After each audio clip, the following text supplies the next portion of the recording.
bien vouloir venir me rejoindre. Bruno Retailleau.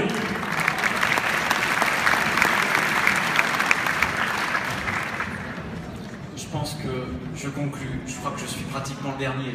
C'est un message d'espérance. Comme la soirée de ce soir. Vous me permettrez, pour débuter, de remercier Valérie. De dire un immense merci à François Fillon pour son engagement, pour son courage. Et croyez-moi, je le connais un peu, depuis quelques années. Je voudrais confirmer ce qu'a dit un précédent intervenant. Oui, moi aussi, j'ai vu une larme.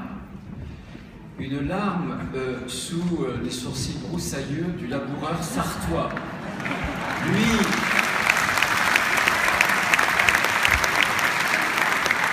une larme, François, c'est un débordement coupable, toi qui es passé maître dans la maîtrise de ses sentiments. Mais la cause qui nous rassemble ce soir est une cause qui nous dépasse. Cette larme, elle est légitime, cette larme, elle nous va droit au cœur, cette larme, elle est pleine de sens. Je voudrais apporter, bien sûr, comme Valérie l'a fait pour les députés, le soutien de 130 sénateurs. Ça n'est pas rien. En quelques semaines, nous avons réuni...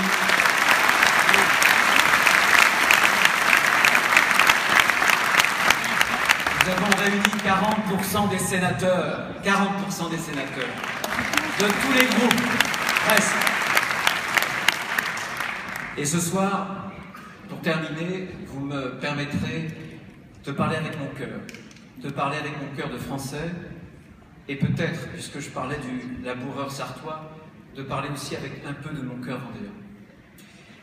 Dans notre société qui est d'abord celle de tous les droits, où on demande au Sénat et à l'Assemblée toujours plus de droits, je voudrais vous parler de nos devoirs. Ce qu'attendent de nous là-bas les chrétiens d'Orient, les chrétiens de par le monde qui sont persécutés, martyrisés, c'est d'abord un devoir qui est le devoir d'humanité. Lorsque je me suis rendu pour la première fois en Irak, c'était quelques jours après la prise de Karakoche. C'était en août dernier. Et j'ai vu aussi, comme Nathalie, comme d'autres, cet exode, cette marée humaine qui déferlait sur le Kurdistan irakien, qui investissait la moindre église, la moindre chapelle, le moindre espace public, le moindre chantier laissé libre par les maçons. J'ai vu cette femme presque centenaire, agonisant, sous une tente où il faisait sans doute au moins 50 degrés. J'ai entendu aussi le témoignage de ces femmes à qui on avait arraché les filles, qui allaient être vendues au marché aux esclaves de Mossoul pour 200 $. J'ai entendu ces témoignages et j'ai lu dans ces regards d'hommes et surtout de femmes, et parfois même d'enfants, l'effroi, l'ombre de l'effroi de ceux qui ont croisé la mort. Où était à ce moment-là la voix des grandes consciences occidentales? Avez-vous entendu, avons-nous entendu ces voix de ceux qui ont pour profession la profession de s'indigner? Vous connaissez la phrase, n'applaudissez pas, gardez vos applaudissements et gardez vos forces pour les chrétiens d'Orient. Vous connaissez la phrase de Terence, rien de ce qui est humain ne m'est étranger. Avec Daesh, nous devons dire tous ensemble, avec Terence, rien de ce qui est inhumain dans ce bas monde ne doit nous être étranger. Le devoir d'humanité, c'est d'abord un devoir d'assistance. Que fait l'Europe? L'Europe qui ne fait rien sur le plan militaire, certes, elle ne peut rien. Mais que fait-elle sur le plan humanitaire? Que fait-elle? Que fait la France? Qu'attend la France pour convoquer une conférence internationale des donateurs? Il faut tous les ans des centaines de millions de dollars. 1 milliard de dollars pour les seuls réfugiés dans le Kurdistan irakien. Où trouvera-t-on cet argent? Bien sûr, il faut que des familles en France accueillent des familles chrétiennes qui viennent de Syrie ou qui viennent d'Irak. 2 millions. Mais ne prêtons pas la main à ces barbares qui veulent vider le Moyen-Orient des chrétiens. Notre devoir à nous, c'est de faire en sorte de les protéger dans la plaine de Ninive. Oui, monseigneur Gollnisch, évidemment, Bien sûr, devoir d'humanité, devoir d'assistance, que nous devons nous rappeler. Mais derrière cette brûlure, et la brûlure de l'émotion, souvent si fugace, il y a un autre devoir. Ce devoir, c'est le devoir de la lucidité. La lucidité de reconnaître qu'aucune guerre, aujourd'hui, cette leçon nous devrions l'apprendre, aucune guerre ne règle les problèmes. Tant de guerres ont commencé en brandissant des idéaux humanistes, alors qu'elles ont terminé par des catastrophes humanitaires. La lucidité aussi de reconnaître que nous ne sommes pas à la fin de l'histoire. On nous a promis un monde où nous aurions l'avènement planétaire de l'économie de marché, où nous aurions l'avènement mondial de la démocratie. Où en sommes-nous? Le tragique est de retour, mes chers amis, dans l'histoire des hommes, avec le totalitarisme, le troisième totalitarisme, parce que le fanatisme islamique, c'est le troisième totalitarisme, avec les deux grands totalitarismes du XXe siècle. Le retour du tragique, avec une nouvelle guerre froide peut-être. Le retour du tragique aussi, avec le fanatisme religieux, invoqué pour massacrer, invoqué pour rabaisser ce que chaque homme a en lui d'humanité. Le devoir aussi de lucidité, la lucidité de reconnaître que la politique là-bas, notre politique, celle des Occidentaux notamment, de la grande coalition, est un fiasco. La lucidité de savoir que si l'on veut combattre Daesh, nous devons le combattre, bien sûr en Irak, mais aussi en Syrie. La lucidité aussi de parler avec toutes les puissances régionales, d'être exigeant avec la Turquie, qui pourtant est un membre de la grande coalition, de parler avec l'Iran, de parler avec la Russie, évidemment.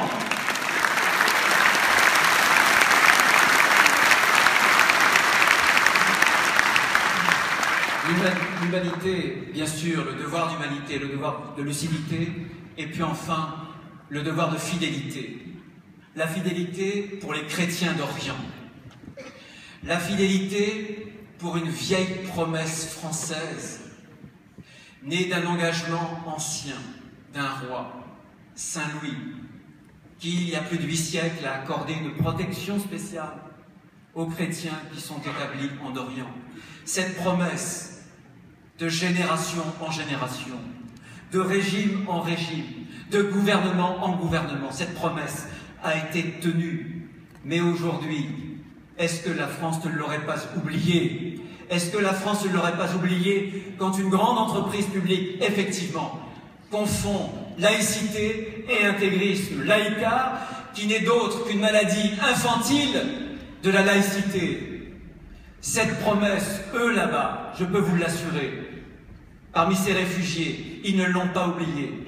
Ce qui m'a le plus frappé, lorsque le traducteur, en août dernier, était à mes côtés et qu'il indiquait que j'étais français, je vous assure que j'ai vu des hommes et des femmes de toute génération, en entendant le mot français, en entendant le mot France, j'ai vu ces hommes et ces femmes qui n'auraient jamais su, j'en suis sûr, situer la France sur une map monde.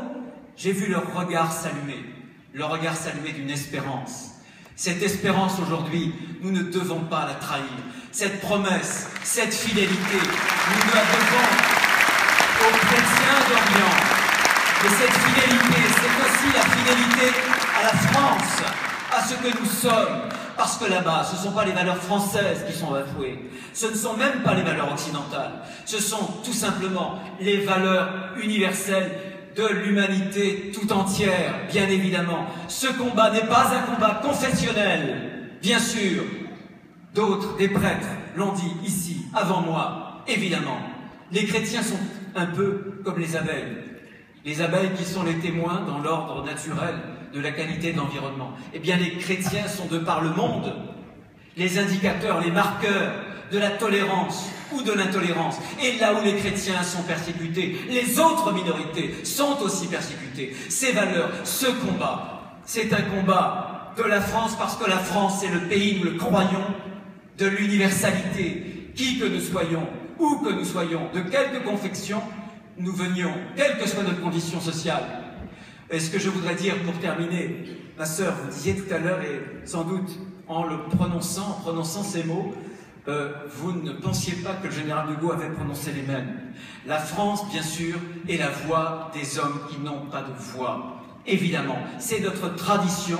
Eh bien, mes chers amis, souvent on me demande qui pouvons-nous? Nous pouvons beaucoup, nous pouvons énormément. Nous, bien sûr, qui sommes engagés dans la vie publique, vous aussi, les concitoyens, nous devons avoir cette conscience malheureuse dont parlait Hegel, conscience malheureuse devant ces jeunes occidentaux qui partent pour la radicalité du monde, pour la radicalité du mal absolu. Ils quittent un Occident fatigué. Bien sûr, monseigneur Gollnisch, vous avez raison.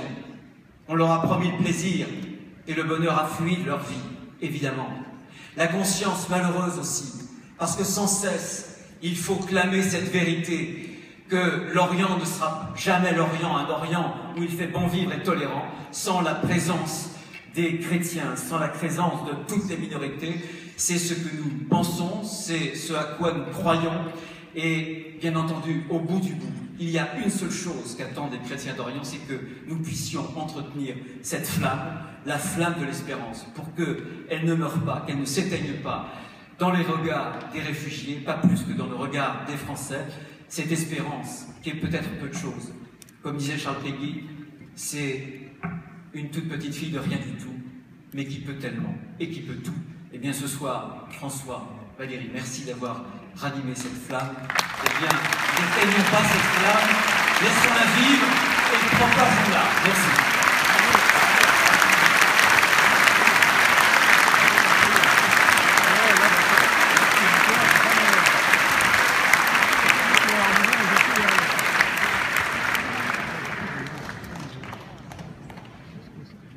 Mes amis, quelle soirée! Quelle soirée! Franchement, est-ce que vous vous attendiez à avoir autant d'émotions dans une soirée comme celle-ci? Bien moi, oui, parce que lorsqu'on parle des chrétiens d'Orient, forcément il y a de l'émotion. Alors merci à toutes celles et tous ceux qui ont pris la parole pour dire du fond de leur cœur leur engagement pour les chrétiens d'Orient, et merci à vous tous d'être là pour marquer votre solidarité et votre mobilisation pour les chrétiens d'Orient. Merci.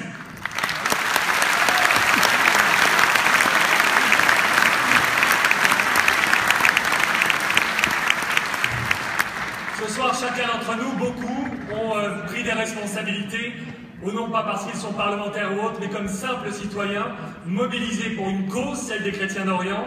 Et je voudrais remercier tout particulièrement une personne avec son équipe autour de lui, qui est naturellement en retrait parce qu'il est discret, c'est Patrick Stefanini, qui a tout organisé ce soir. Il a vraiment